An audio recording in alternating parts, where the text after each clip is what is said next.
Eh, Prof Putu kali anu niki double double aktivitas nih. Monggo berikutnya kami aturkan waktu pada Prof Ahmad Zaitun dan derek Bu Asosiat Prof Isroah sakit mendampingi. Sembah nuwun saking kula cekap. Nggih, Assalamualaikum. nggih, Prof. Nggih. Waalaikumsalam. Waalaikumsalam Waalaikumsalam. warahmatullahi wabarakatuh.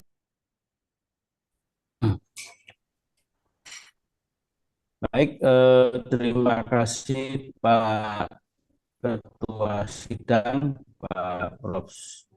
Iswantoyo, yang telah memberikan kesempatan pada saya eh, selaku promotor, dan Prof. Samsul selaku promotor, Prof. Dwi selaku penguji 2, dan Bu Dr. Isroah selaku sekretaris penguji, serta Saudara Sofan Nur Haji yang berbahagia mudah-mudahan ya. Baik, saya akan memberikan masukan ya, terutama masukan ya. Mungkin nanti ada sedikit klarifikasi, tapi yang utama adalah masukan untuk penyempurnaan disertasi ini. Nah, yang pertama, selamat kepada promotor Kopro Hadi Nur Haji ya, yang telah bisa menyelesaikan sampai tahap ini ya. Ini angkatan 20, mudah-mudahan segera diakselerasi untuk bisa segera ujian tertutup dan promosi. Baik, yang pertama dari sisi judul. Nah, judulnya itu adalah evaluasi kebijakan program vokasional di Kota Salatiga. Nah, ini nanti Mas Sofan bisa apa itu di apa pikir-pikir kembali. Nah, kalau saya lihat isinya itu evaluasi kebijakan ini, karena kalau program saja kan mestinya tidak apa ini karena ini kebijakan ya, karena ada pendekatannya apa yang di metodenya dari William Dunn, kemudian dari CIPP, dari siapa disesuaikanlah judulnya. Ya. Kemudian di penelitian abstrak ini kenapa hanya dua linear nih, Mas? Iya, Bro. Formatnya mestinya tiga nih, Tiga nggih. Oh nggih. untuk abstraknya. Tiga alinea ya. Nah ya, ini dua nanti diperbaiki ya. Nggih. Nah, kemudian yang ketiga latar belakang. Nah ini eh, apa namanya alasan kenapa perlu dievaluasi kebijakan vokasional ini. Ini nampaknya masih kurang lengkap ya, terutama terkait dengan eh, gap atau kesenjangan nyata. Ya, misalnya seperti apa sih hasil dari kebijakan vokasional itu ya? Ya mungkin salah satunya adalah pengangguran lulusan SMK di Salatiga atau mismatch dengan kebutuhan industri lokal dan sebagainya. Ini nanti perlu disertakan ya data-data kuantitatif ya, terutama kuantitatif ini yang mungkin sudah ada di apa ini data pendidikan ya, apa data eh, Nggih. apa pendidikan di Kota Salatiga ini ya. Supaya nanti alasan kenapa ini perlu dievaluasi kebijakan vokasional ini cukup kuat gitu ya. Kemudian juga tata tulis ini ya. Tata tulis di latar belakang masalah ini sudah ada apa repetisi ya, seperti apa ini peraturan perundangan ini dikutip berkali-kali gitu. Maksudnya di alinea berapa dan alinea berapa itu diulang lagi. Nah, mungkin nanti bisa lah supaya tidak terkesan repetitif ya. Termasuk di dalam ya. Di dalam itu juga di hasil itu juga ada yang repetitif lagi ya. Jadi alinea satu dan lainnya itu kelihatannya tidak berbeda jauh gitu. Nah, nanti bisa dirumuskan kembali lah supaya tidak apa ini mengulang-ulang kalimatnya. Nggih, Bro. Juga banyak kutipan ya, Donella Meadow ini ya. Nah, ini juga tapi di belakang tidak ada menyebutkan sumber referensinya. Nah, jadi termasuk secara konsisten ya. Jadi ada yang ada tapi di belakang sekali ya. Ada yang tidak sama sekali. William Dunn itu mungkin ya mestinya kan ada apa ini sitasinya lah gitu ya. Nanti tata cara sitasi saya kira sudah ada ya. Nah, kemudian yang berikutnya di kajian teori ini sudah sangat luas ya. Nah, tetapi belum nampak hubungan antara filosofi ya, yang dianut, yang didasar yang diambil untuk mendasari penelitian ini dengan ya, seperti pragmatisme, esensialisme dengan implementasi kebijakan praktis di Salatiga. Nah, ini jadi nanti mungkin itu dinampakkan di dalam kajian teori ya, sehingga apa itu implementasi kebijakan itu ada dasar teorinya ya. Ya mungkin tatarannya filosofi lah juga enggak apa, atau mungkin apa grand teorinya lah barangkali gitu kan. Nah, kemudian di kajian pertanyaan yang relevan, nah ini sudah banyak tetapi perlu ada sintesis. Nah, ini di akhir yang secara tegas memetakan posisi plan saudara untuk menunjukkan di mana letak originalitasnya dibanding penelitian yang sebelumnya. Nah, ini jadi kalau mungkin kalau supaya lebih sistematis bisa jadi bisa disusun dalam matriks atau diagram. Nah, ini saya akan lebih mudah dibaca oleh pembaca ya. Nah, kemudian di flowchart kerangka pikir. Nah, gambar 2.10 ya. Ini sudah sangat detail ya. Namun transisi dari analisis kualitatif ke model kebijakan ini perlu diperjelas. Nah, jadi analisis kualitatifnya, kemudian ke model kebijakan ya. Nah, jadi di sini mungkin perlu di penjelasan secara naratif ya mengenai bagaimana hasil axial coding dari NVivo itu secara metodologis dikonklusi menjadi rekomendasi dalam policy brief. Nah, jadi ini artinya kan saudara sudah menganalisis secara kualitatif dengan aplikasi NVivo itu, tapi mungkin perlu dikasih semacam jembatan untuk bagaimana menghasilkan policy brief itu yang dasarnya adalah dari analisis kualitatif ya. Kemudian ya kembali lagi tadi sudah saya sampaikan halaman 87-88. Nah, ini banyak sekali repetisi tentang fokus penelitian evaluasi ini. Penelitian ini menempatkan objek kajiannya pada program vokasional di Kota Salatiga sebagai kebijakan daerah yang sudah berjalan. Nah, pemilihan metode pada tujuan evaluasi kebijakan karena fokus kajian bukan pada efektivitas program tunggal di satu lembaga. Nah, ini banyak diulang lah tadi ya, 87 ada, 88 ada. Nah, Oke, kemudian di halaman 94 indikator konteks yang digunakan dalam hal ini mengacu pada instrumen angket evaluasi. Nah, istilah angket evaluasi itu kan angket itu ya awam mengatakan itu kuantitatif itu kalau angketnya. Tapi kalau memang kuesioner itu adalah daftar pertanyaan. Bisa berupa pedoman wawancara, bisa berupa kuesioner atau angket. Nah, ini kalau angket kan umumnya digunakan untuk yang kuantitatif ya. Tapi kalau yang wawancara kan namanya pedoman ya meskipun dua-duanya bisa disebut kuesioner karena itu daftar pertanyaan. Nah, gitu kan. Nanti istilah-istilah yang nanti akan tadi membingungkan pembaca ini ya. Ini saya kira perlu digunakan salah satu istilah yang sesuai lah gitu ya. Halaman 104 tabel 32. Nah, di sini matriks integrasi model evaluasi. Ada quadruple helix menyebutkan subjek pemerintah, Dudika, lembaga pendidikan, masyarakat. Nah, ini kalau di situ kan bukan kalau dari pemerintah apa yang digali, ya kan? Karena ini subjek ya, subjeknya pemerintah.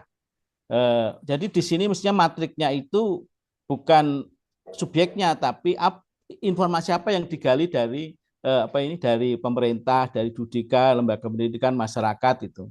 Jadi ini yang artinya istilah di situ pemerintah, Dudika lembaga pendidikan masyarakat itu kan bukan informasi yang digali, tapi itu sumber datanya kan itu. Ya. Oke, kemudian halaman 107D ya, subbab D. Nah, di sini ada istilah populasi dan sampel. Nah, ini saya kira kalau ini kualitatif kan nggak cocok ya. Oke. Nah, jadi ya nanti apalah informan mungkin ya, informan atau sumber data atau subjek sumber data lah gitu ya. Itu saya kira lebih tepat ya. Jadi kemudian ada teknik purposive sampling. Nah, terpilih 15 informan. Nah, kualitatif itu kan tidak menekankan jumlah orang yang atau sumber data yang ditanyai, tapi tentang kejenuhan data atau informasi kan itu. Jadi kalau misalnya sudah beberapa sumber sudah sama atau tidak ada hal baru, ya mestinya berhenti itu, tidak harus 15 bisa mewakili sekian, tidak itu kan. Nah ini jadi jangan terjebak ke kuantitatif ya. Ke kuantitatif kan selain teknik samplingnya juga ukuran sampelnya kan. Ya, kalau kualitatif tidak itu ya. Nah, ya meskipun itu boleh-boleh saja, tapi tidak perlu pemerintah berapa orang, lembaga beberapa orang ini kan nanti seperti kuantitatif itu. Kalau penentuannya seperti itu. Halaman 111 Mas. Observasi partisipan. Nah, ini saya hanya menyoroti definisinya gitu loh maksudnya kan. Nah, kalau definisinya seperti itu kan mengamati langsung bagaimana kebijakan diterapkan di sekolah vokasional atau dalam bersama dengan industri, itu kan observasi biasa. Nah, partisipatifnya di mana gitu loh. Nah, kalau memang itu partisipatif mestinya gimana posisi peneliti dalam konteks itu mungkin yang perlu dijelaskan. Kalau memang itu partisipasi observasi partisipan. Partisipatif. Nah, jadi itu makanya kalau ini definisi observasi seperti itu kan ini observasi biasa itu, bukan partisipan ya, bukan partisipan. Di yang berikutnya metode penelitian halaman 115. Nah, ini yang saya baca juga bingung ini. Terdapat dengan istilah skor rata-rata dan rentang skor Likert 1 sampai 5, tabel 36. Nah, ini kan orang katanya kualitatif. Kok ada rata-rata? Apa yang kualitatif bisa dirata-rata kan? Nah, jadi itu kan tidak sama seperti kuantitatif ya. Kuantitatif ordinal saja tidak bisa dirata-rata, apalagi ini kualitatif. Nah, jadi di sini mungkin nanti berikan penjelasan tambahan di bab 3 halaman 115 mengenai prosedur transformasi. Nah, ini saya sebenarnya maksudnya tahulah itu. Mungkin nanti sumbernya siapalah gitu yang artinya kualitatif bisa dikuantifikasikan, tapi sumbernya siapa, tapi di sini diberi keterangan supaya membaca, tahu-tahu ada tabel rentang skor, lah ini kan bingung gitu. Nah, ada ini kualitatif kan itu. Nah, jadi hasil triangulasi menjadi skor ini ilustratif, tapi di sini belum ada pedomannya. Ya kalau mungkin saya belum baca di lampiran, kalau ada mestinya itu bukan di lampiran. Kalau rubriknya atau pedomannya bagaimana mengubah data kualitatif menjadi kuantitatif mestinya ada di bab 3 supaya pembaca tahu ini skor ini diperoleh dari sini gitu ya.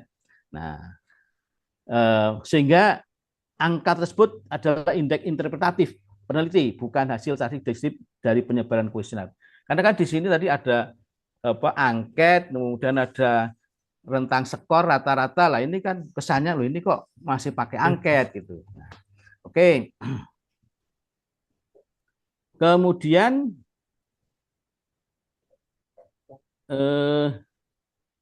di sini juga halaman 115 tabel 36 juga begitu ya. Tabel 36 juga di sini ada 12 rubrik evaluasi. Nah, ini lagi-lagi istilah rubrik itu kan pedoman scoring. Nah ini jadi mungkin namanya bukan rubrik ya, nanti apalah ya. Mungkin saudara ngambil dari mana, silakan ditulis aslinya lah. Mungkin tidak usah diubah rubrik karena nanti ya tadi kesannya ini pedoman scoring. Oke, berikutnya halaman 141. Nah, berdasarkan triangulis ketiga indikator, dimensi konteks mulai skor rata-rata. Nah, ini juga begitu kan, masuk kategori baik menuju sangat baik. Nah, ini juga nanti kira-kira gimana itu, termasuk nanti ya, merata-ratanya dari skor interpretatif itu bagaimana? Ini karena ini aneh gitulah menurut saya, karena di bulan kualitatif kok muncul rata-rata tentang skor dan sebagainya. Kemudian halaman 144 tabel 41 ringkasan hasil evaluasi model chip. Pada dimensi input, rasio sarana dan instruktur belum merata. Nah, gabungan antara data kualitatif rasio dan kualitatif belum merata. Nah, bagaimana saudara menyimpulkan ini?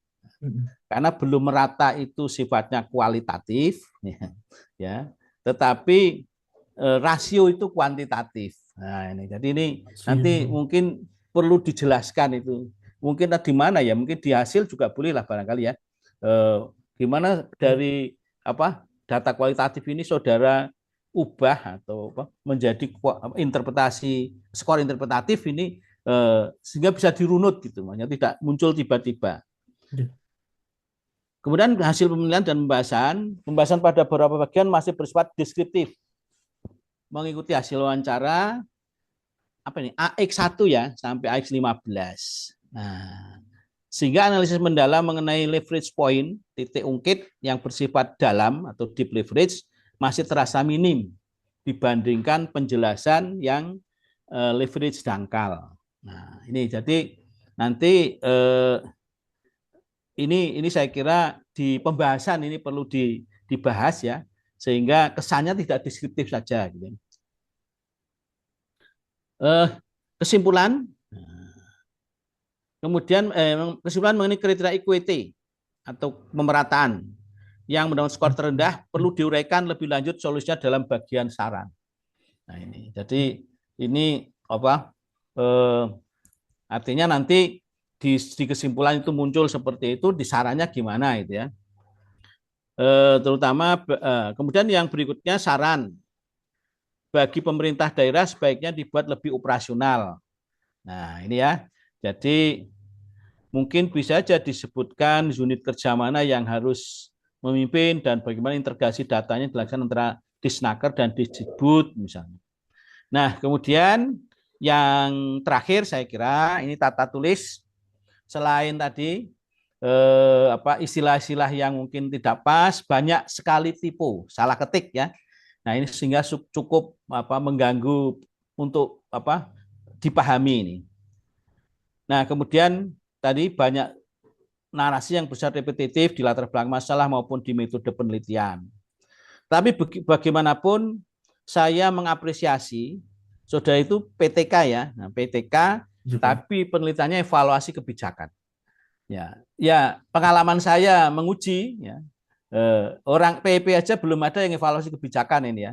Nah, evaluasinya program biasanya kan, pengembangan model evaluasi dan sebagainya. Tapi saudara evaluasi kebijakan ini memang sangat langka lah ya, saya kira ya. Nah ini saya kira mengapresiasi, tinggal nanti diperbaiki tentang tata tulis, tentang istilah-istilah dan sebagainya nanti supaya tidak menimbulkan salah tafsir. Saya kira sudah akan sangat bagus. Saya kira itu saya cukupkan sekian. Saya kembalikan kepada sekretaris selaku yang memimpin sidang. Terima kasih. Inggih, matur nuwun Prof Zaidun atas masukan-masukan yang sangat bermakna untuk perbaikan segera ujian tertutup. Berikutnya kepada Bapak Profesor Dr. Insinyur Dwi Rahdianto, disilahkan Bapak. Nggih, matur nuwun. Suara saya bisa kedengaran ya, Bu? Bisa Pak.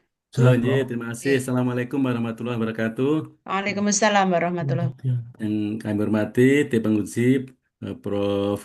Siswantoyo selaku Ketua, kemudian Ibu Dr. Isroah MSc selaku Sekretaris, kemudian promotor Bapak Profesor Dr. Putu Sudire, kopromotor Bapak Profesor Dr. Samsul Hadi, dan penguji satu yaitu Bapak Profesor Dr. Ahmad Zaitun. Kemudian tidak lupa saya ucapkan selamat kepada Mas Sofan Nur Haji ya, setelah sampai pada tahap akhir ya karena masih ada perjalanan ujian tertutup dan ujian terbuka. Jadi saya ucapkan selamat, mudah-mudahan nanti bisa lanjut ke proses selanjutnya gitu ya.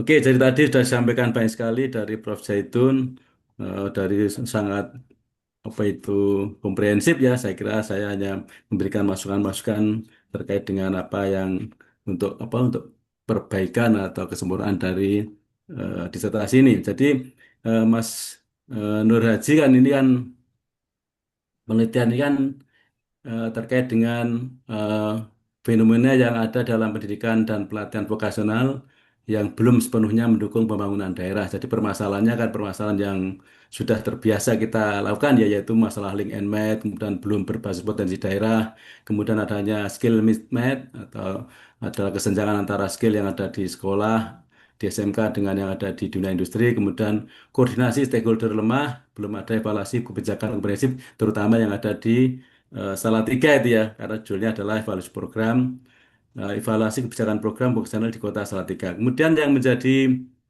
menarik adalah bahwa Mas Nur Haji ini kan meneliti mengenai evaluasi kebijakan program, tapi dilihat dari 4 aspek ya, jadi empat perspektif yaitu dari mengenai CIPP yaitu menjawab konteks input proses produk, kemudian dari Dan nah, itu menjawab kualitas kebijakan atau policy publik ya dia. Kemudian middle menjawab hubungan sistem dan leverage point, kemudian quadruple uh, menjawab relasi pemerintah, Dudika, pendidikan masyarakat ya.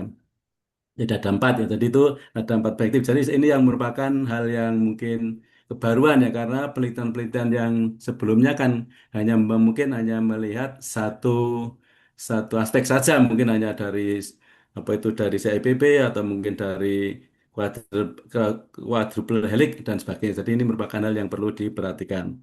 Kemudian juga ini akan menyoroti terkait dengan mungkin pendahuluan ya, walaupun penelitiannya adalah penelitian kualitatif ya. Mungkin nanti dalam pendahuluan ini mungkin perlu juga ada banyak data kuantitatif empiris Kota Salatiga sebagai bukti awal. Jadi nanti juga perlu dilengkapi dengan data kuantitatif empiris Kota Salatiga, misalkan pengangguran berapa, serapan lulusan, mismatch kompetensi, jumlah peserta pelatihan, keterlibatan industri, dan kondisi sarana prasarana yang ada di sana. Mungkin dalam bentuk ya angka nggak masalah karena itu nanti sebagai batu awalnya, sebagai bukti awalnya itu. Jadi tadi perlu di pendahuluan perlu diberikan data-data yang mungkin perlu yang nanti akan menjadikan bahan atau bukti bahwa terjadi permasalahan yang ada di Salatiga. Kemudian tadi saya mungkin menggarisbawahi dari Prof. Zaitun terkait dengan kajian pustaka ya. Jadi mungkin di dalam kajian pustaka perlu ada kejelasan grand teori ya. Jadi sebagai dasar pemecahan masalah. Jadi kan ini kan harus ada nanti ada grand teorinya apa, middle ring teorinya apa dan sebagainya. Jadi kan kita ada empat perspektif ya. Mungkin nanti apa grand teorinya yang memayungi dari berbagai teori-teori tersebut. Kemudian em, kedalaman dan luasan teori. Jadi mungkin secara umum teorinya sangat luas ya, sangat luas, sangat banyak itu ya. Nah, namun mungkin kedalamannya mungkin perlu diperhatikan. Jadi setiap teori perlu dibahas sampai dengan mungkin konstruk, dimensi, sampai indikator, evidence dan interpretasi. Jadi jangan hanya menjelaskan definisi masing-masing teori. Jadi saya hanya menjelaskan tapi nanti ada dikaitkan. Jadi misalkan Medo itu misalkan sudah membahas struktur, feedback loop dan leverage point. Jadi nanti sudah di sudah dianalisis sebenarnya sehingga nanti tidak hanya kita mendefinisikan masing-masing teori, tapi sudah dikaitkan dengan hal-hal yang lebih spesifik gitu ya. Kemudian saya setuju dari pemanfaatan rekam jejak ya. Jadi ini sudah mungkin perlu tadi saya setuju bahwa rekam jejak perlu dibuat riset gap matrix, jadi berat matrix. Jadi artinya apa kelebihan kita, perbedaan kita dengan penelitian yang sudah lalu itu nanti perlu dibuat matrixnya sehingga nanti pembaca akan lebih jelas. Jadi apa atau sebenarnya penelitian-penelitian yang sudah ada kemarin itu permasalahannya apa, kemudian penelitian yang kita itu plusnya di mana, memperbaiki yang mana, dan kelebihan apa, kekurangannya apa. Jadi ini perlu diberikan matriks jika nanti peneliti-peneliti yang akan datang nanti bisa lebih mudah untuk apa itu melanjutkan atau mungkin memperbaiki dari penelitian yang sudah kita laksanakan. Kemudian eh, mungkin saya juga setuju terkait dengan ini kaitan antara 4 aspek itu. Jadi misalkan kan kita kan ada menggabungkan dari empat perspektif ya. Dan misalkan maka perlu ada hubungan misalkan ini CIPP tidak cukup mengapa dan diperlukan dan mengapa keduanya belum cukup, kemudian mengapa sistem thinking diperlukan, mengapa quadruple helix diperlukan dan bagaimana semua misalnya jadi perlu ada kaitan. Jadi saya setuju tadi kaitan antara mungkin sistem thinking, policy public analysis, kemudian model evaluasi, kemudian eh, ada quadruple helix tadi ya. Jadi itu perlu perlu diberi kaitan sehingga nanti betul-betul akan membuat menghasilkan sintesis yang baru dari nanti akan menjadi temuan atau menjadi novelty dari hasil penelitian ini. Ya. Kemudian yang lainnya adalah ini keluasan dan kedalaman diskusi hasil penelitian. Jadi mungkin di bab 4 itu mungkin eh,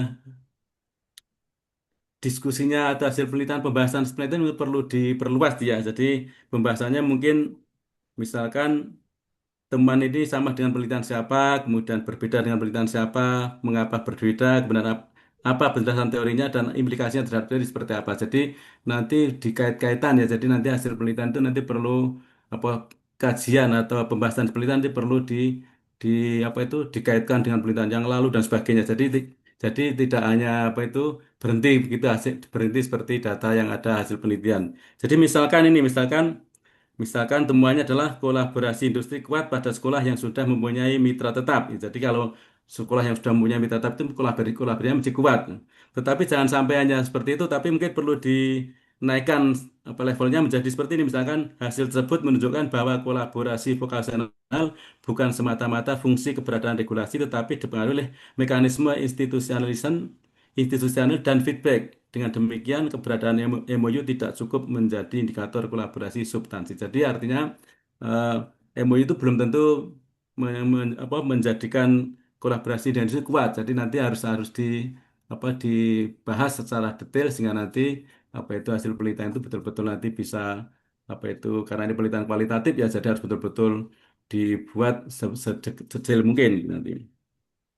Kemudian yang lainnya saya kira masalah eh, novelty saya kira sudah jelas bahwa kita menggabungkan dari empat perspektif, kemudian kita sampai pada policy brief gitu ya. Jadi nanti ada efektivitas benchmarking, kemudian hambatan benchmarking dan rekomendasi yang strategis. Saya kira itu jadi eh, perlu yang pertama adalah tadi teorinya nanti perlu dibuat kaitan antara empat aspek tadi sehingga nanti akan bisa menghasilkan sintesis baru ya. Kemudian juga nanti apa yang menjadi grand teorinya itu apa yang memayungi semua teori-teori yang digunakan dalam penelitian ini.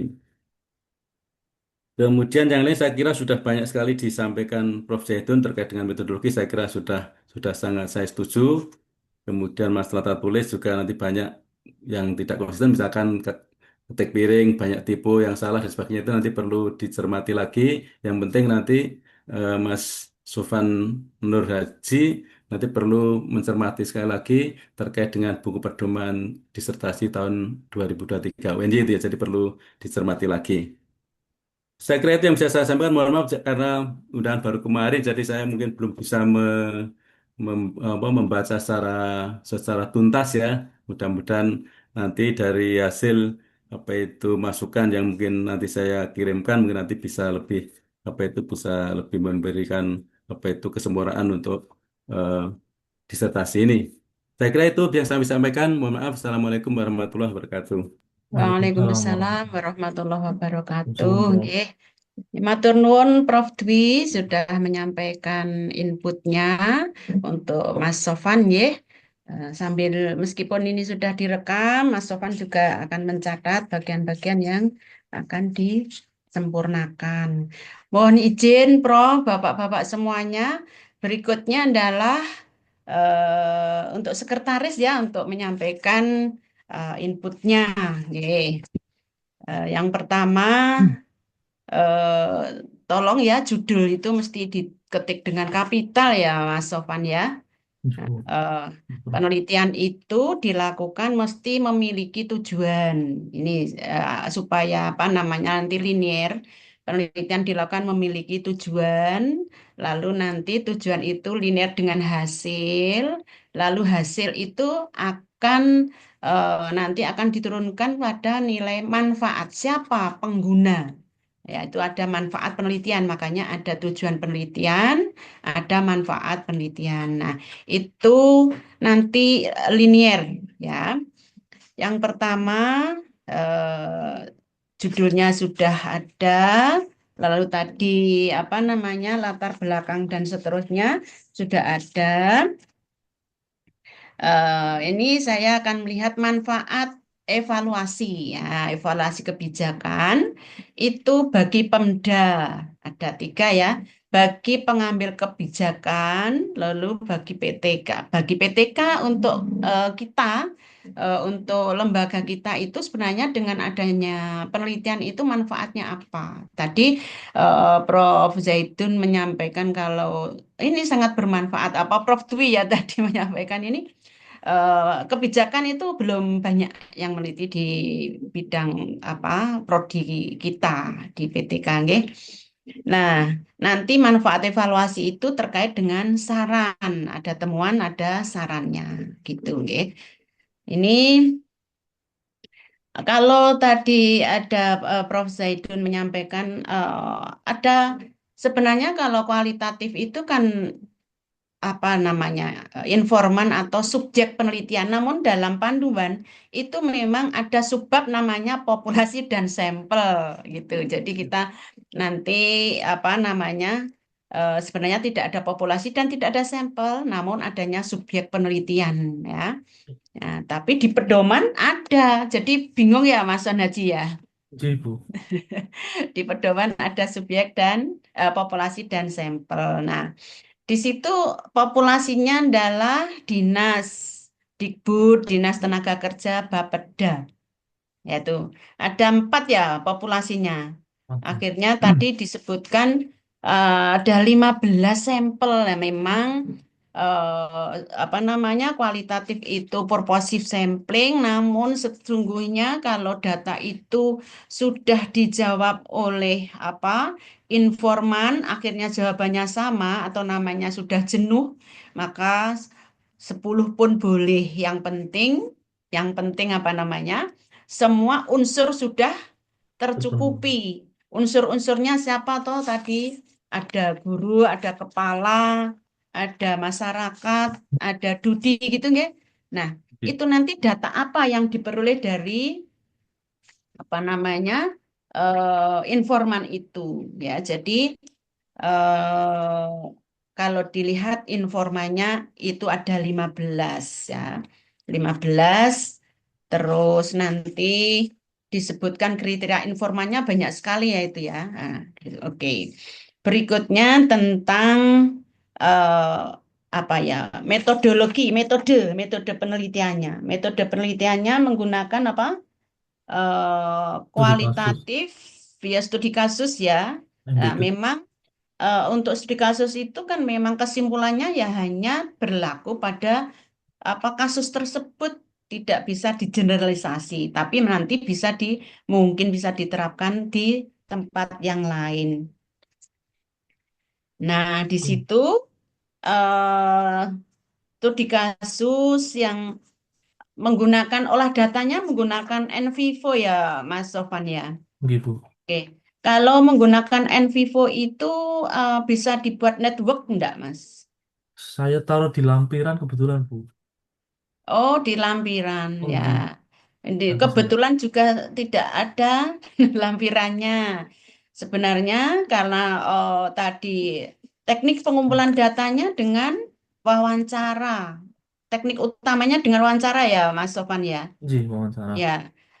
Jadi ada berapa teknik pengumpulan data? Yang pertama wawancara, kemudian Wawancara, dokumentasi. dokumentasi, Oke. sudah itu. Sudah itu. Oke, jadi wawancara nanti mendapatkan data apa, dokumentasi nanti data apa, mestinya diringkas di situ, tidak pakai observasi, tidak pakai ya Mas observasinya. Oh, observasi mungkin pada saat nganu, Prof. awal pulau ngambil Ya, data itu. itu Nggih. pra riset ya kalau Riset itu nggih. ya. Tapi untuk data penelitian ini tidak melakukan observasi, Nggak ada nggih. nggak ada ya. Jadi sebenarnya di Salatiga itu ada berapa SMK, Mm-mm. ada berapa LKP, ada berapa politeknik. Ya. Apakah semua unsur ini sudah mewakili sebagai subjek penelitian, Mas? Sampun, Bu. Jadi kepalanya berapa? Kepala SMK Kepala satu, SMP yang saya ambil satu. satu, ke LKP satu, LKP satu nggih. Politeknik satu ya. Jadi ada Nggih. tiga-tiga tadi sudah mewakili. Kalau dari Dudi itu bisa pimpinan perusahaan, bisa asosiasi, bisa UMKM ya. Itu Nggih. diwakili tiga-tiganya.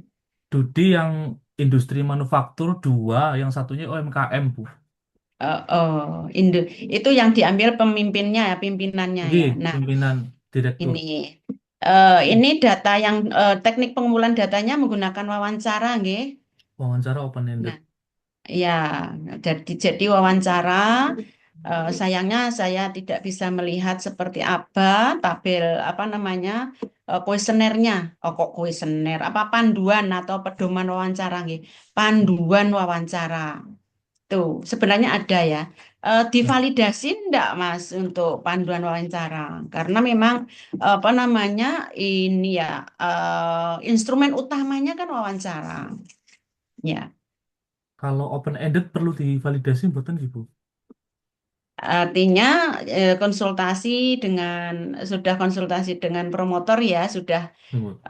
di seperti itu kan, tapi namanya saya juga belum paham, tapi instrumen itu kan ada validatornya sebenarnya. Nih, instrumen terutama yang tidak hanya instrumen yang skala Likert ya untuk menggali ini, tapi indikator-indikator yang tadi juga apa disinggung tentang definisi dan indikator ya. Paling tidak indikator untuk menggali informasi itu kan sudah tercukupi meskipun itu apa namanya pertanyaan terbuka gitu. Oke. Lalu berikutnya tolong nanti em, karena di depan kan banyak gambar-gambar ya sebenarnya. Nggih.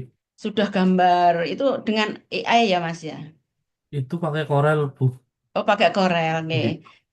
Gambar-gambar itu lalu untuk networknya saya kira akan lebih apa ya karena kita visualisasikan dalam bentuk apa ini apa jangan namanya network ya Mas ya Nggih. supaya nyata jadi tidak Tri. berkesimpulan berupa kata-kata tapi setelah gambar network itu di bawahnya kan disimpulkan seperti itu jadi tujuan penelitiannya nanti akan oh iya sudah ada ya di dalam networknya gitu. Yes. Oke. Nah, yang berikutnya keterbatasan penelitian. Kalau menurut Mas Son Haji, yes. Mas Sofyan, Nggih. Son Haji kayak Nur Haji kok digabung. Yang dimaksud keterbatasan itu apa ya? Keterbatasan itu hasil yang tidak bisa saya sampaikan lebihnya, Bu. Karena Hasilnya ya, nggih. iya, Karena ya. posisinya sudah sudah tercukupkan sesuai dengan rumusan Oh, menika. mengapa hasilnya kok tidak bisa lebih? Nah, dasarnya lebih itu dari mana? Pembatasan kula, Bu. Ya, Karena yang program dalam penelitian di situ ada fokus ya, fokusnya fokus nggih. dan rumusan masalah. Nah, fokus itu istilahnya kan sama dengan batasan masalah. Kalau peneliti sudah memfokuskan pada titik-titik tertentu, itu namanya juga batasan masalah.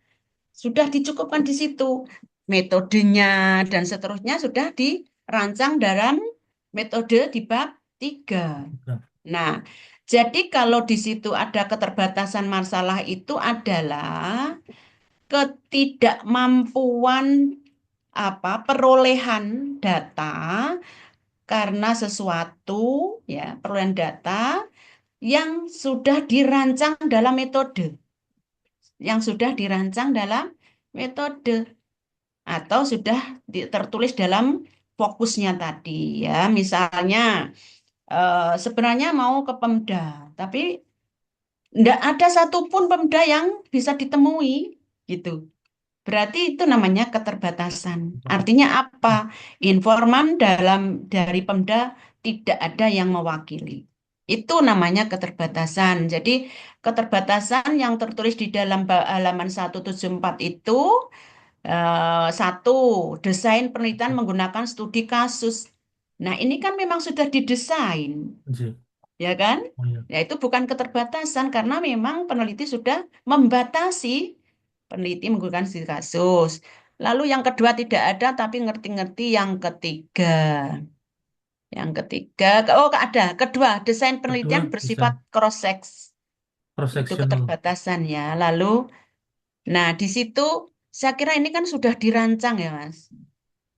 Hmm. Gitu, sudah dirancang, artinya apa? Data yang diperoleh sesuai rancangan apa tidak? Apakah peneliti tidak bisa menemukan data sesuai yang dirancang?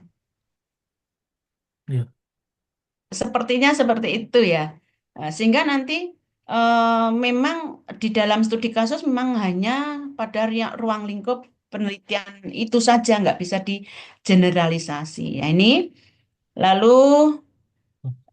saran dan rekomendasi itu dasarnya adalah temuan. Dasarnya apa? Kesimpulan. Kesimpulan. Hasilnya seperti apa sehingga menyarankan. Nah, tadi sudah disinggung bahwa saran ini sesuai dengan perolehan manfaat. Siapa toh yang akan memperoleh manfaat dari temuan yang dilakukan dalam penelitian ini?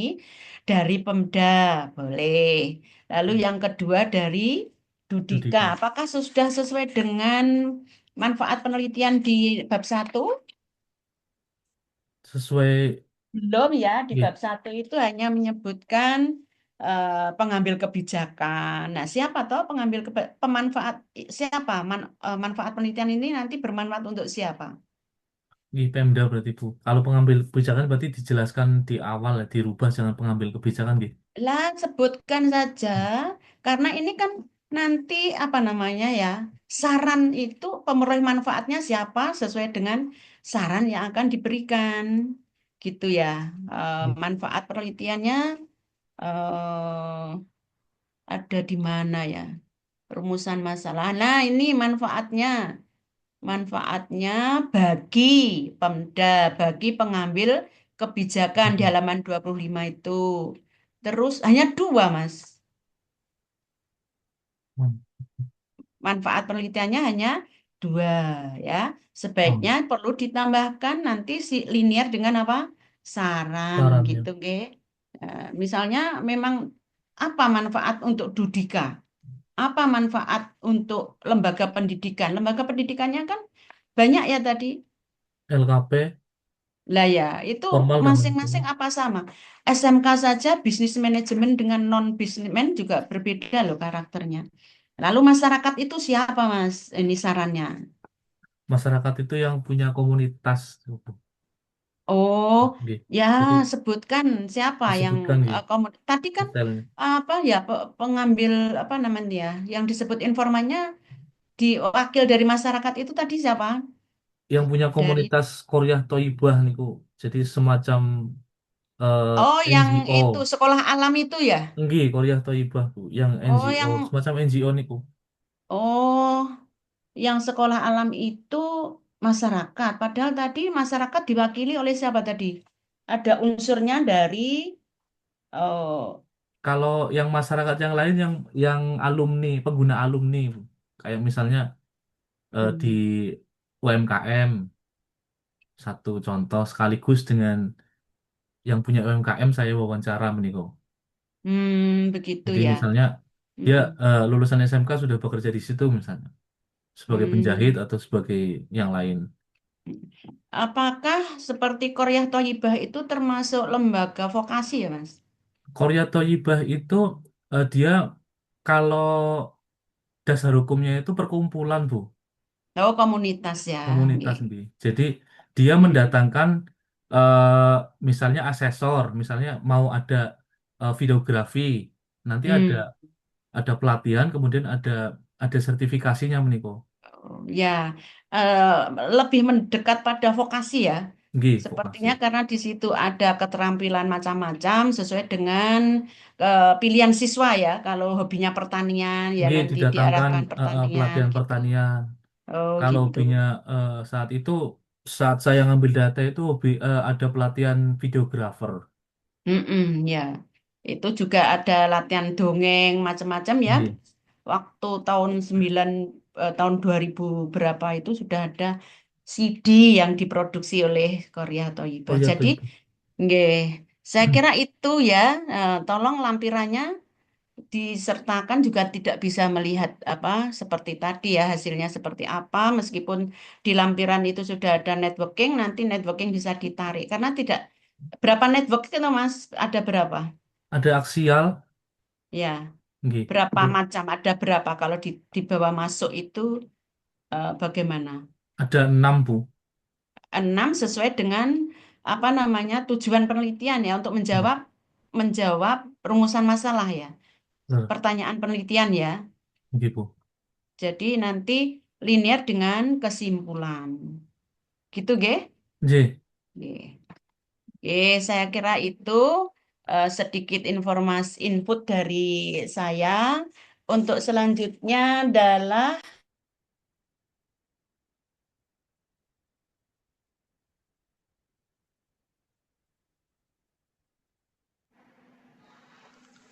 Mute, Bu. Mute, Bu. sampun. Ya, Bro. Nah, baru tadi mute tadi.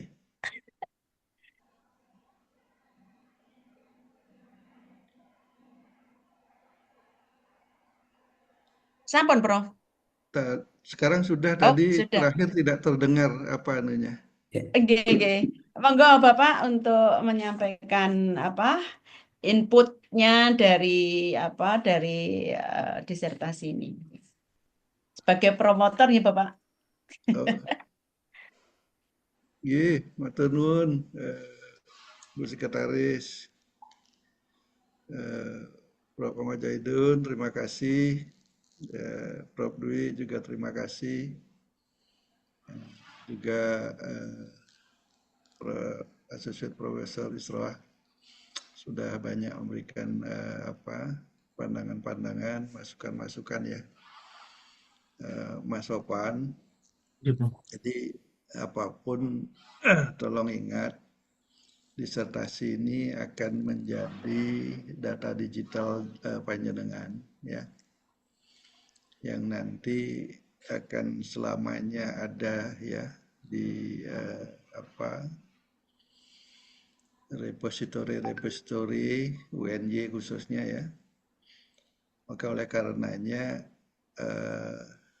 sebagai calon doktor itu harus komprehensif berpikirnya secara detail ya, melihat semuanya baik struktur tulisan kemudian kebenaran ya, penggunaan istilah kata-kata ya.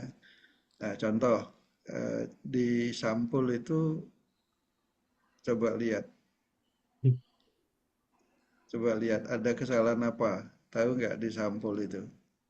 Di sampul harusnya kapital, Prof, judulnya. Nah, terus apa lagi? Sekolah program pasca sarjana. Yang betul apa?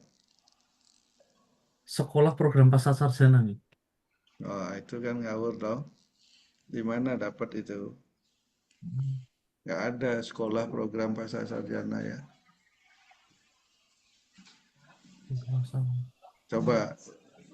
Coba itu di belakangmu itu kan ada tulisan tuh di backgroundnya itu ada toh, Nggih, apa sekolah itu? pasca sarjana, Bro. Nah, contoh itu. Jadi untuk mau jadi dokter nama lembaganya saja salah itu kan kebangetan ya, Nggih. kebangetan. Oh sudah 5 tahun udah di Sarjana. pasca ya. Jadi perkembangan namanya dulu namanya program pasca sarjana, kemudian menjadi sekolah pasca sarjana. Jadi yang terakhir itu harus difitkan untuk digunakan ya. Jadi jangan kamu seenaknya mencampur-campur itu ya.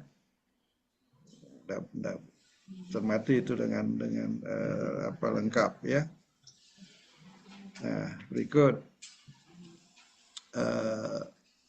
ada rumusan masalah. Kemudian ada kesimpulan. Coba cek lagi apakah kesimpulan yang saudara tulis sudah betul-betul ya related dengan rumusan masalah. Kurang Ya. detail, Bro. Nah, itu sesuaikan. Jadi baik unsur, kemudian detail, kelengkapan kesimpulannya, cek lagi sampai apa menjawab rumusan masalah. Ya, Simpul. cermati lagi. Kemudian di bagian bab 4. Di bab 2 ada pertanyaan penelitian. Ya, pahami apa makna pertanyaan penelitian yang ada di bab 2. Ya. Jadi pertanyaan penelitian itu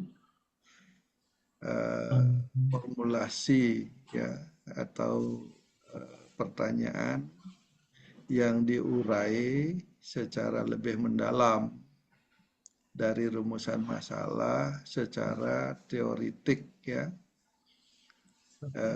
konseptual yang sudah diuraikan di awal bab 2. Maka meneliti itu adalah mencari informasi, mencari data ya, atau menemukan fakta-fakta yang berkaitan dengan hal-hal yang dipertanyakan dalam pertanyaan penelitian. Maka dari situ mestinya muncul pertanyaan penelitian 1 ya, itu berkaitan dengan apa, kemudian membutuhkan data apa, sumber datanya apa atau siapa, kemudian instrumen yang tepat digunakan untuk pertanyaan itu apa. Ya, dari situlah peneliti akan mendapatkan atau menggali. Saya di kualitatif saya menggunakan istilah menggali data sebenarnya tidak mengumpulkan ya. Menggali data. Ya. Jadi lebih menggali, menambang data gitu. Ya. Nah, setelah data-data itu didapatkan, kemudian di bab 4 mestinya sub-subbab ya, sub-subbab dari isinya hasil penelitian itu berbasis pertanyaan penelitian gitu. Katakan rumusan masalah 1 ada 3 pertanyaan penelitian. Ya. Itu diuraikan berdasarkan pertanyaan penelitian. Nah, di pembahasan lakukan diskusi dan pendalaman dari data-data atau informasi-informasi yang didapatkan berkaitan dengan pertanyaan-pertanyaan itu. Kemudian dibandingkan dengan konsep-konsep teori, karena ini kualitatif ya. Dilakukan analisis, sintesis yang lebih mendalam ya. Atau lebih dimaknai ya di pembahasan, dan kemudian nanti menghasilkan simpulan. Katakan rumusan masalah 1 ada 3 atau 4 pertanyaan penelitian, diskusi dari data-data yang didapatkan dari 4 pertanyaan penelitian yang terkait dengan rumusan masalah 1, setelah dibahas disimpulkan sehingga keluar simpulan 1. Demikian selanjutnya untuk rumusan masalah 2 gitu. Jadi relasinya mudah dibaca strukturnya. Ya. Kemudian yang lebih pokok lagi, disertasi sebagai karya kreatif ya. Ya, sebagai karya kreatif itu harus ada temuan kreatif. Ya, temuan kreatif itu dituangkan setelah pembahasan sebagai kristalisasi ya, induksi kreatif dari apa yang Sofwan temukan gitu. Jadi kalau tanpa itu baru tesis gitu. Nah, kelemahan panduan tesis disertasi kita di situ karena Di bab 4 isinya hanya hasil penelitian, pembahasan, kemudian keterbatasan itu. Harusnya untuk disertasi, harusnya ada temuan kreatif. Karena disertasi itu adalah karya kreatif, ya, bukan Prof. karya inovatif. Ya, dasarnya disertasi itu memperdalam ilmu. Ini yang didalami ilmu evaluasi, ilmu kebijakan, ya. Kemudian memperluas ilmu, memperdalam dan memperluas ilmu itu tegas itu Memperdalam dan memperluas ilmu. disertasi. Ya, kalau Iya. tesis mengembangkan ilmu gitu ya. Jadi kalau tesis ada 5 teori yang digunakan sebagai grand teori. Nah, 5 teori itu dipakai untuk memecahkan masalah. Itu tesis. Tapi kalau disertasi, kalau ada 5 teori dipakai untuk memecahkan masalah, selanjutnya harusnya menghasilkan teori ke-6 gitu. Teori ke-6. Memperdalam, memperluas ya. Itu kata kunci. Maka saya minta nanti di bab 4 harus ada temuan kreatif yang nanti menjadi konsepnya Sofan, menjadi teorinya Sofan. Ya, kalau belum ada itu belum disertasi sesungguhnya. Siap, Prof. Ya. Nah, formulasikan lagi itu, susun lagi. Ya. Dan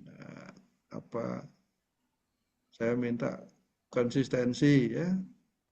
Jadi jangan angin-anginan membuat disertasi angin-anginan, tak bisa. Iya, siap. Konsisten ya. Itu dan semuanya terukur. Wujudnya adalah tulisan ya. Jadi sebuah naskah yang sudah disusun dengan baik gitu. Ya.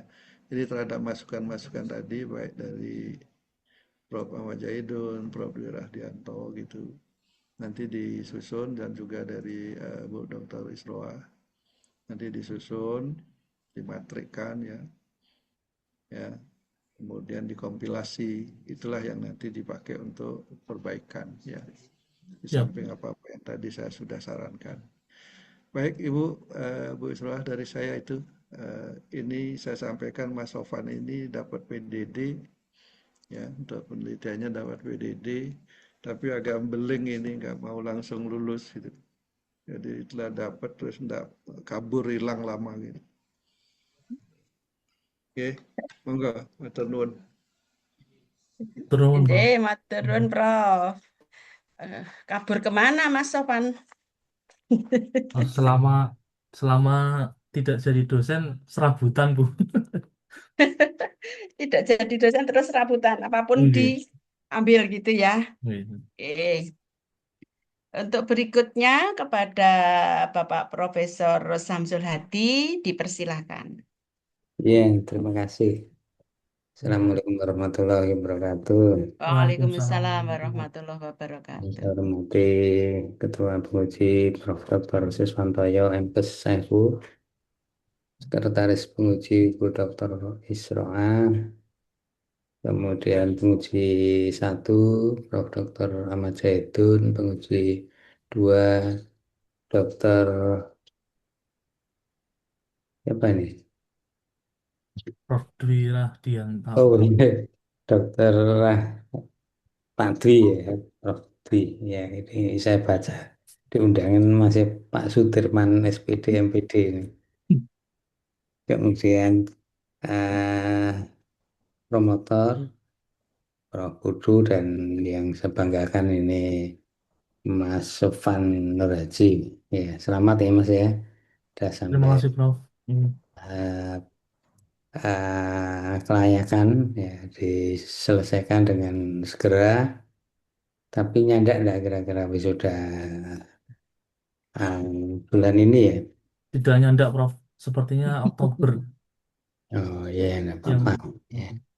Saya kebagian yang terakhir, saya kira tinggal memberi semangat aja Pak Mas Sofian tadi, Sofan ya. nggih. Ya, kita punya teman namanya Sofian. eh yang jelas tata tulis tadi ya banyak disinggung. Kemudian penggunaan bahasa istilah, ya itu saya kira juga masalah. Kemudian termasuk apakah informan, sumber data dan lain-lain itu sebetulnya istilah ya. Kemudian konversi dan data kualitatif kuantitatif itu sebaliknya itu juga perlu diperbaiki. Kemudian rubrik tadi saya kira kamu katanya S2-nya PEP ya, tapi kalau rubrik evaluasi jadi instrumen evaluasi. Rubrik itu kan pedoman penskoran, bener Pak Zaitun tadi, Pak Dr. Zaitun. Nanti itu juga terkait dengan istilah. Ya, intinya coba nanti proofreadingnya diseriusi ya. Ini karena banyak tata tulis dan penulisan penggunaan kalimat yang kurang bagus sih ya. Kalau tata tulis banyak di sana yang sebagai kemudian confirmability dan seterusnya itu mungkin juga dari awal di abstrak, di Prof. Bahkan di halaman sampul saya kira Gitu. ya, sampul abstrak itu kan wajahnya disertasi ya. Kalau orang sudah tahu ini kok salah di depan itu kesannya nggak bagus. Kalau yang salah itu bagian tengah itu nggak begitu kelihatan ya. Bagian depan, bagian akhir, kesimpulan, saran atau rekomendasi karena ini evaluasi ya. Ini saya kira usahakan sebagus mungkin ya. Idealnya semua semua bagus lah ya dilihat. Saya kira perbaikan bisa dilakukan dengan cepat nanti ya. Mudah-mudahan seminggu 2 minggu bisa Bisa. selesai. Catatan dari para penguji saya kira lengkap ya. Dari saya Prof. Pudu saya kira bisa segera, kemudian yang lain-lain tadi sudah. Itu saya kira tinggal ditindaklanjuti dan tetap semangat. Kan Solo Tigo Jogja itu kan seperti itu ya, bisa dilaju pagi datang siang dah sampai salah Gitu. tiga lagi gitu ya. Ada banyak saya kira masukan dari para penguji. Terima kasih Prof. Zaitun, Prof. Dwi, kemudian Bu Isroa, kemudian eh, yang lainnya. Saya kira itu Ibu Sekretaris, waktu saya kembalikan. Terima kasih. Assalamualaikum warahmatullahi wabarakatuh. Waalaikumsalam Waalaikumsalam warahmatullahi warahmatullahi. wabarakatuh. Nggih, matur nuwun Prof. Samsul. Yang berikutnya kepada Prof. Siswantoyo. Ini sebentar saya. Prof. Sis sampun join? Masih semilah Oke, nggih. Oh, sampun. siap-siap. Alhamdulillah. Monggo saya kembalikan ke Bapak. Matur nuwun. Oke, matur nuwun. Matur nuwun Bapak Ibu Dewan Penguji, masukan saran untuk Mas Sofan sudah komplit ya, sudah komplit. Jadi saya tinggal bumboni saja Mas Sofan. Ya, sudah direkod ya tadi dari abstraknya Prof. Ahmad Zaitun ya, Ya. kemudian juga untuk metodologinya juga. Dan berikutnya Mas Sofan ini karena juga perlu memenuhi KKNI level 9, maka luaran dari penelitian ini di samping jurnal dan haki perlu juga dikemas ya dari evaluasi kebijakan tadi untuk bisa nanti didaftarkan ke haki dan juga ada produk. Ya, tadi Prof. Ahmad Zaitun menyampaikan evaluasi biasanya program ini kebijakan gitu kan, sehingga satu langkah strategis supaya nanti hasil dari luaran disertasinya bisa dibaca orang Mas. Nah, Iya. bisa dikemas dalam satu buku gitu akan bagus supaya bisa dibaca oleh orang lain gitu ya Mas Sofan ya. Kalau Iya. perlu dorong untuk nambah panjangnya CV Mas Sofan untuk nanti diterbitkan di penerbit yang bagus biar juga nanti ada ISBN yang bisa juga digunakan sebagai produk kenang-kenangan saat studi S3. Itu ya. Dan Prof. selanjutnya juga secara prinsip temuan barunya untuk digali lebih dalam ya Mas ya. Untuk kebijakan yang dilakukan. Ya, critical point dikaitkan juga dengan industri 4.0, kemudian society 5.0 ya. Itu nanti untuk bisa dioptimalkan sehingga sinergis dari hasil risetnya akan diperoleh yang lebih bagus. Ngaten, Mas Sofan, ya melengkapi saja dari yang lain. Saya kira cekap Bu Isroah dan kami support untuk berikutnya ke langkah berikutnya di ujian hasil. Ya. Prinsip saya memberikan apresiasi untuk layak diteruskan. Ngaten. Oke, Bapak Ibu sedaya, dari semua masukan saran yang dikirimkan, saya kira juga izin kami bisa simpulkan ngaten nggih Prof Samsul nggih. Ya, Oke. nggih, leres.